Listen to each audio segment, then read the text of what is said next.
साथियों, सीमा पर से गोलीबारी होती थी। हमारे सैनिकों को जवाबी फायरिंग के लिए दिल्ली से इंतजार करना पड़ता था। जवान शहीद होते थे, लेकिन कार्रवाई के लिए दिल्ली परमिशन नहीं देता था। कांग्रेस सरकार पहले पाकिस्तान परस्त गिरोह को और देखती थी। उनके इशारों पर देश के फैसले होते थे। वो इकोसिस्टम आज मौके की तलाश में है कि कांग्रेस आए तो उनके जीवन में फिर से एक बार बहार आ जाए। लेकिन क्या देश ऐसे दिन फिर से आने देगा? क्या देश ऐसे दिन फिर से देखना चाहता है? क्या ऐसे लोगों को फिर से एंट्री मिलेगी क्या? और इसलिए आप देखिए, सोशल मीडिया पर उनकी बेचैनी देखिए। पूरी ताकत लगाकर फर्जी फेक प्रोपेगेंडा, खुद का चेहरा चल नहीं रहा है तो मोदी का चेहरा और उसके अंदर आर्टिफिशियल इंटेलिजेंस झूठ फैला दे रहा। बीजेपी के नेताओं का चेहरा, उनके मुंह में कुछ झूठ फैला देना, और देश भर में यही खेल खेल रहे थे। दुकानें मोहब्बत की खोलते हैं और फर्जी माल बेचने का खेल खेल रहे हैं। साथियों, कांग्रेस अब अपना नकाब उतारकर अपने असली रंग में आ चुकी है। पहले कांग्रेस पार्टी ने अयोध्या में 500 साल के बाद भगवान राम का मंदिर बन रहा था।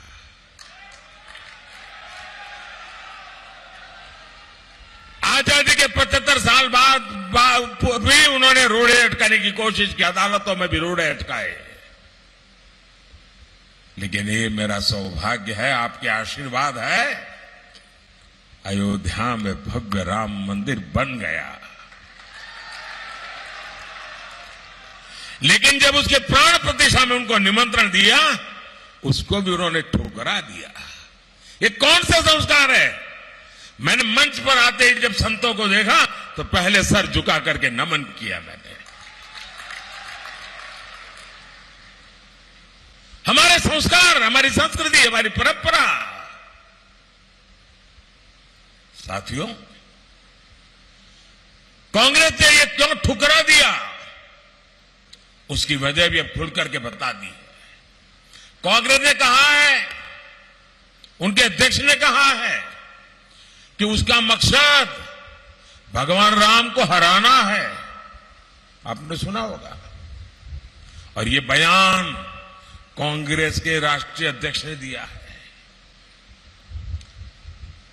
और शिव राम को हराएंगे ऐसा जोड़ देते हैं, यानी समाज में भी बांटने की बात करते हैं। यानी कांग्रेस पार्टी लोकतंत्र का चुनाव नहीं लड़ रही है। कांग्रेस के लिए ये चुनाव भगवान श्री राम के खिलाफ लड़ाई का चुनाव बना दिया है।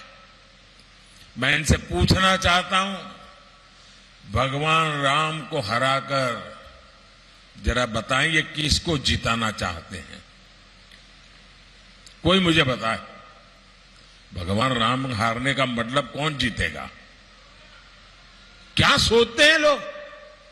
और इसी सोच के साथ मुगलों ने 500 साल पहले राम मंदिर को गिराया था। यही सोच लेकर हमारे सोमनाथ मंदिर को ध्वस्त किया था।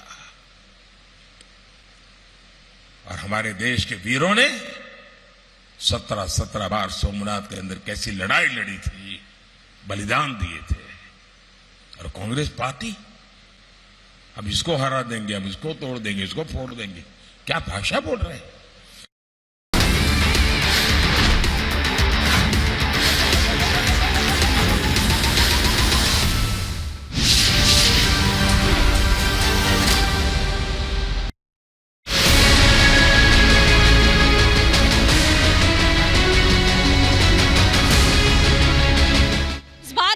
किसकी चलेगी ये जानने के लिए हम मुरैना के मुख्य बाजार में पहुंचे हुए हैं, जो कि आपको पता है कि बीजेपी लंबे समय से यहां पर काबिज है। और क्या लग रहा है, क्या माहौल है, किसको इस बार यहां की जनता जिताने वाली है, वो यहां बहुत सारे लोग हैं, महिलाएं भी हैं, उनसे हम बात करके जानते हैं। सर, आपसे सबसे पहले जानना चाहेंगे, इस बार मुरैना में क्या लग रहा है, किसकी चलने वाली है, बीजेपी दोबारा से या फिर कांग्रेस? इस बार बीजेपी आएगी दोबारा से। बीजेपी वजह देख रहे हैं, क्या वजह है? बीजेपी जे राम मंदिर मेन वजह है। राम मंदिर मेन वजह है। और राहुल गांधी नहीं। क्या लग रहा है सर आपको, क्या माहौल है, किसके पक्ष में है, किसकी चलने वाली? देखो, मुरैना में प्रत्याशी देखो तो कांग्रेस का भारी है, और पार्टी की लहर देखो तो बीजेपी की लहर है, और दोनों में कड़ा टक्कर है, कांटे की टक्कर है। आपके हिसाब से इतने लंबे समय से बीजेपी यहाँ पर रही है, क्या कुछ विकास कार्य मुरैना में हुए हैं देखे जाए? बीजेपी ने बहुत विकास की है, बीजेपी ने देश का बहुत विकास किया है, और आगे भी देश का विकास करेंगे ऐसी उम्मीद है। आप लोगों से समझना चाहेंगे, महिलाओं की भूमिका भी बहुत अहम है, लाडली बहना योजना है, ऐसी बहुत सारी योजनाएं। महंगाई तो इतनी कर दी है, वही तो मजदूर क्या करे। किसकी चलने वाली है आपके इलाके में, मुरैना में इस बार किसकी जीत होगी? हमेशा से बीजेपी रही है, शायद आगे भी बीजेपी रही। आपको क्या लगता है, मतलब कुछ आपने देखा होगा इतने सालों में कि कुछ विकास कार्य हुए हैं बीजेपी के राज में? सबसे बड़ा मुद्दा तो यही बचा है, कांग्रेस ही नहीं बची है मुरैना में। मतलब विपक्ष में कोई ऑप्शन बचा ही? ऑप्शन ही नहीं बचा है, सारे बीजेपी में है। सारे बीजेपी में। आपको क्या लगता है सर, कौन जीतेगा? देखो, यहाँ तो भारी कांग्रेस का ही है पलड़ा। कांग्रेस का पलड़ा भारी है। हाँ, अच्छा। सरकार बीजेपी की बन रही है, मगर मुरैना से कांग्रेस ही चल रही है अभी तक। आपको क्या लगता है भैया, किसकी चलेगी, बीजेपी की या कांग्रेस की? हमारे यहाँ तो कांग्रेस की यहाँ चल रही है। कांग्रेस की चल रही है। हाँ कैंडिडेट भारी है कांग्रेस का। हाँ, कैंडिडेट सत्यपाल भैया बहुत अच्छे आदमी हैं। और शिवमंगल जी की बात करें तो? देखो, उनसे पहले भी वो हमारे क्षेत्र में विधायक रहे हैं सत्यपाल जी, इसलिए उनसे वो है। क्या लग रहा है, किसका पलड़ा भारी है आपके इलाके में? कांग्रेस जीतेगी मैडम। कांग्रेस जीतेगी। और फिर शिवमंगल जी का क्या होगा? अब ये तो हमें पता नहीं है, लेकिन कांग्रेस का पलड़ा भारी है इस बार। कांग्रेस का पलड़ा भारी लग रहा है। लोग बताइएगा भैया, क्या विकास कार्य हुए हैं आपके मुरैना में? मैडम, कुछ विकास नहीं हुआ, उल्टा जो है मजदूर आदमी बेरोजगार वाला उल्टा हो गया।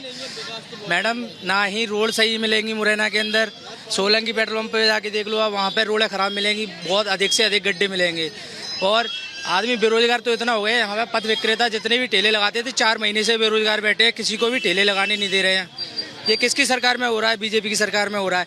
कांग्रेस की सरकार को आना चाहिए, इस बार कांग्रेस की सरकार ही आएगी। बताओ क्या लग रहा है, युवा किधर जा रहे हैं इस बार मुरैना? युवा तो हर तरफ जा रहा है, हम तो बीजेपी को सपोर्ट करते हैं। बीजेपी को सपोर्ट हाँ। करते हैं, लेकिन लोग यहाँ कह रहे हैं मुरैना में काम ही नहीं हुआ है। काम क्यों नहीं हुआ है? क्या काम नहीं हुआ है ये बताएं, बताओ कहाँ तक? तो कांग्रेस आगे ले आएगी पानी?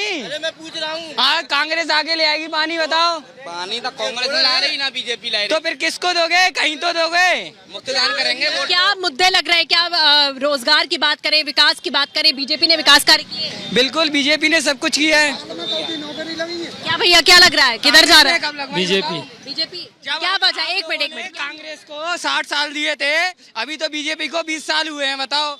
उस एक बंदा कोई भी पद पे रहेगा, उसे समय तो लगता है कुछ करने में, उसने इतना बदला है। 60 साल तुमने कांग्रेस को दिए थे, जब क्या हुआ था ये बताओ मुझे। 60 साल कांग्रेस को दिए थे, ये कह रहे हैं कि अभी तो 10 ही साल हुआ है और मौका देना चाहिए, क्या लग रहा है? बिल्कुल नहीं देना चाहिए मैम। यहाँ पे कांग्रेस के प्रत्याशी इतने भारी हैं कि ओनली कांग्रेस के प्रत्याशी नीटू सिकरवा चुनाव लड़ रहे हैं, और भाजपा का कैंडिडेट का पता ही नहीं है। पूरी भाजपा सरकार चुनाव लड़ रही है, उसके सामने इतने घोटू टेक के खड़ी हुई है भाजपा सरकार, कोई मजबूती नहीं है। बिल्कुल मान लो छल कपट से सरकार भले जीत सकती है मुरैना में, तीसरे नंबर पे आएगी बीजेपी। क्या लग रहा है भैया, लोगों में नाराजगी दिख रही है? तो कोई नहीं, सब अपने ही हैं, सब बीजेपी को ही समर्थन देंगे। पूरी कांग्रेस बीजेपी में आ गई, कौन बचा है कांग्रेस में? कांग्रेस में कोई अच्छा नेता ही नहीं बचा है, विपक्ष के लिए लड़ने के लिए कोई नेता नहीं है। आप ये बताओ, जो नेता है वो बीजेपी में आ जाता है, और नहीं आता है उसको ईडी की छाप ले आती है बीजेपी में। बताओ आप, जो नहीं आना चाहता उस पर ईडी डलवा दो, क्या करेगा? क्या लग रहा है भैया, कौन जीतेगा? तो कांग्रेस लग रही है। कांग्रेस का पलड़ा भारी लग रहा है। कांग्रेस चल रही है। कांग्रेस वाला कोई है ही नहीं। बीजेपी में कहा नेता बिगड़ी, जनता बिच गई का। बीजेपी के जमाने जब नेता बिना खरीद ले तो जनता खरीद ले। नेता पैसा दे सकते हैं तो जनता को पैसा दे सकते हैं बीजेपी वाले। भाई साहब, आपको क्या लग रहा है, कौन जीतेगा? मुरैना से मुरैना से बीएसपी आएगी। बीएसपी आएगी? बीएसपी ना बीजेपी ना कांग्रेस, बीएसपी। बीएसपी आएगी। बीएसपी क्यों आएगी, क्या लग रहा है? बीएसपी हो इसलिए योग शिवमंगल सिंह इतने घोटाले हैं, पता नहीं कितने हैं। तो ना भरोसा कांग्रेस पर ना बीजेपी पर। बीएसपी लेकिन कांग्रेस कहती है बीएसपी तो बीजेपी की भी पार्टी है, वो तो साथ में मिलके काम करते हैं। साथ में मिलके काम करते हैं, लेकिन दोनों हैं। क्या बता रहे हैं, एजेंट है? बीजेपी के एजेंट है बीएसपी तो। नहीं, बीएसपी आएगी इस बार। क्या भैया, कौन जीतेगा? कांग्रेस। कांग्रेस क्यों? ये क्या बीजेपी वाले हैं ना, वो पैसे की ताकत पे नेताओं को अपने उसमें कर रहे हैं। बहुत ही एक तरीके से देखा जाए तो टकराव देखने को मिल रहा है। बाजार में जो लोग हैं उनका ये कहना है, कुछ लोगों का, कि बीजेपी ने विकास कार्य किए हैं और दोबारा से हम बीजेपी को मौका देने वाले हैं। लेकिन काफी संख्या में लोग ये भी कह रहे हैं कि इस बार कैंडिडेट का जो पलड़ा है वो कांग्रेस पार्टी के कैंडिडेट भारी यहाँ से दिखाई दे रहे हैं। हालांकि जो फैसला है वो 4 जून को हो जाएगा, लेकिन लोगों का कहना है कि टक्कर यहाँ से देखने को मिल रही है।